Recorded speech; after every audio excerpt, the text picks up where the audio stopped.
Olá, meus amores. Na aula de ciências de hoje, nós vamos estudar a segunda parte do sistema endócrino.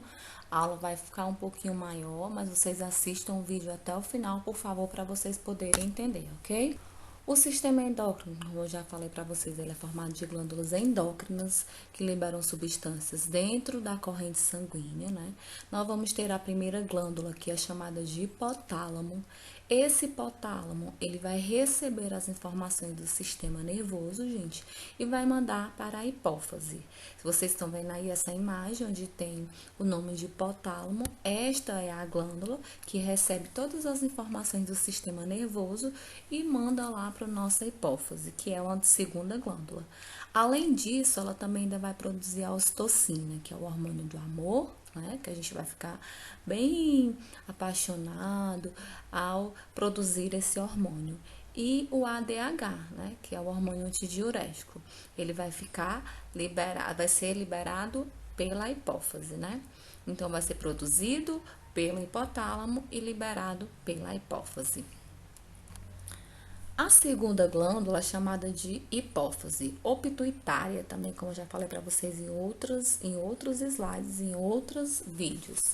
Essa glândula vai ser chamada de glândula mestra, essa que vocês conseguem ver, ela está localizada na nossa cabeça. Eu coloquei essa imagem aí dessas duas bolinhas, uma amarela e uma rosa. Essa vai ser a nossa glândula da hipófise, ela está lá na nossa cabeça, é bem pequenininha, né? Ela vai ser mais ou menos do tamanho de uma ervilha e ela vai produzir esses hormônios que vocês estão vendo, que é a ocitocina, o antidiurético, a neurohipófise, o TSH, o FSH, o LH, todos esses hormônios que vocês estão vendo aí vão ser produzidos pela hipófise e vão ter efeitos diferentes dentro do nosso corpo. E além dela produzir esses hormônios, ela também vai mandar a gente em todas as glândulas do nosso corpo. Todas as glândulas que nós vamos estudar a partir de agora são comandadas pela essa glândula que é chamada de mestra. E ela, vocês estão vendo que ela vai ser dividida em neurohipófise, que é essa amarelinha, e adenohipófise, que é essa rosinha. O hormônio do crescimento, que é chamado também de GH, ele é produzido pela hipófise, né? Como a gente acabou de ver essa glândula. E aí a gente vai ver os efeitos desse hormônio do crescimento no nosso corpo. Ele vai permitir que a gente cresça, as nossas cartilagens cresçam, né? Só que a deficiência desse hormônio, quando ele acontece na infância, ele pode provocar o nanismo. Não se sabe ainda qual o fator que leva ao nanismo e ao gigantismo. Sabe-se apenas que quando se a criança nasce com nanismo, é porque ela tem deficiência do GH, que é chamado também de somatotrófico. É um hormônio produzido pela glândula da hipófise. E ainda, além do nanismo, que é baixo crescimento, a baixa altura, ainda existe o gigantismo, né? Que é quando cresce demais, e ainda existe a acromegalia, gente, que vocês observem nessa terceira foto, esse rapaz, ele está com os membros superiores, o nariz, a orelha dele, ele é bem maior. Então, é um problema do hormônio somatotrófico, chamado também de hormônio do crescimento, que é o GH. A terceira glândula que nós vamos trabalhar hoje, ela também está localizada na nossa cabeça, né? Essa glândula, ela é bem pequenininha, ela é chamada de glândula pineal, ela vai produzir o hormônio melatonina e ele vai ser responsável pelo nosso sono. O que é que esse hormônio vai fazer? Quando é que esse hormônio vai ser estimulado?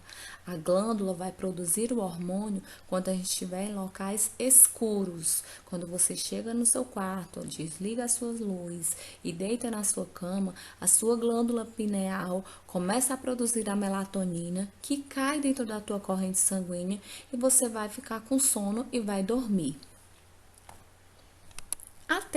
A quarta glândula é chamada glândula da tireoide ou tireoide, né? O que é que vai acontecer, gente? Olha, lá na glândula anterior, que a gente viu a hipófise vai produzir um hormônio chamado TSH.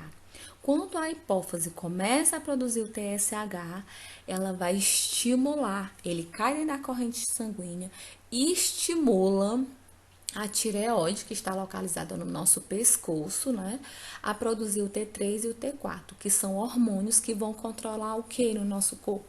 Eles vão controlar o metabolismo energético, vão controlar as nossas atividades metabólicas, todas as nossas atividades que acontecem no nosso corpo, e além disso, ele vai controlar também a temperatura do nosso corpo, né? A deficiência desse hormônio pode causar alguns problemas. Esses problemas são chamados de hipertireoidismo, né? Quando esses hormônios faltam no nosso corpo, a pessoa pode ter um problema chamado hipertireoidismo e ela vai ter os seguintes sintomas: vai estar o excesso desse hormônio, a glândula vai estar produzindo muito T3 e muito T4, e aí a pessoa vai ter calor, vai ter suor, vai ter perda de peso, vai ter nervosismo, ela vai ter a exoftalmia, que é os olhos vão ficar arregalados para fora da órbita. E ainda ela pode ter, gente, um inchaço no pescoço, porque a glândula da tireoide vai ficar tão inchada que vai ficar um papo no pescoço da pessoa e é uma doença chamada bócio, ok? O hipotireoidismo, que também é provocado pela glândula da tireoide, pode provocar o contrário do hipertireoidismo.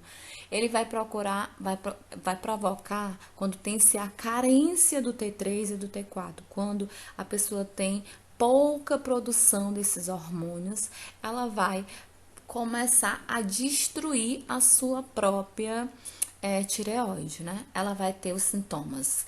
Ela vai ficar com metabolismo lento, ela vai ficar com ganho de peso, ela vai ter a desaceleração dos batimentos cardíacos, ela vai ficar inchada, ela pode ficar com bócio e ela vai autodestruir a sua tireoide.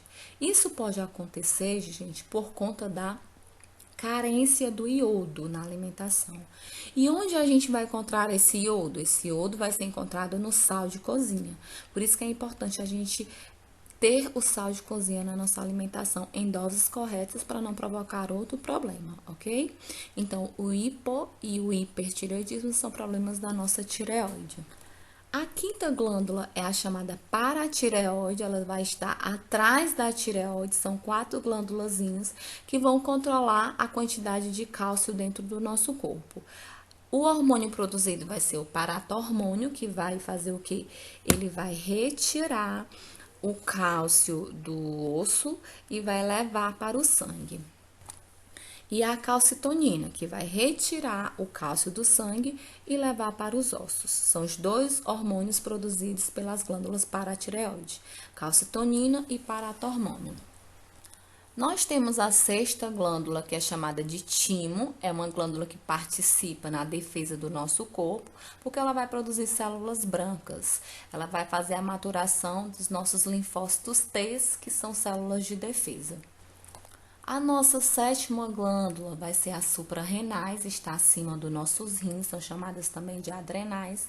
Ela vai produzir os hormônios cortisol, aldosterona, adrenalina, norepinefrina, são hormônios produzidos que vão ter vários efeitos dentro do nosso corpo e são produzidos lá nas nossas suprarrenais. A oitava glândula, gente, é a mais importante, que é o pâncreas. Esse pâncreas vai ser chamado de glândula mista, porque ele vai produzir insulina e glucagon e também produz o suco pancreático. O que é que a insulina e o glucagon vão fazer? Eles vão ser hormônios que vão retirar a insulina, retira a quantidade de açúcar do sangue e o glucagon leva a quantidade de açúcar para o sangue se a gente precisar. O pâncreas, se faltou doçura, longos períodos de jejum fazem a taxa de açúcar cair muito. Se você faltou açúcar, a taxa de glicose cai. Se você comeu açúcar demais, a taxa de glicose aumenta. E com isso, podemos ter a chamada diabetes de mellitus, que é a diabetes que pode ser do tipo 1 e do tipo 2, que vão ser diferentes. Uma vai tomar medicamento e a outra vai tomar a insulina na veia.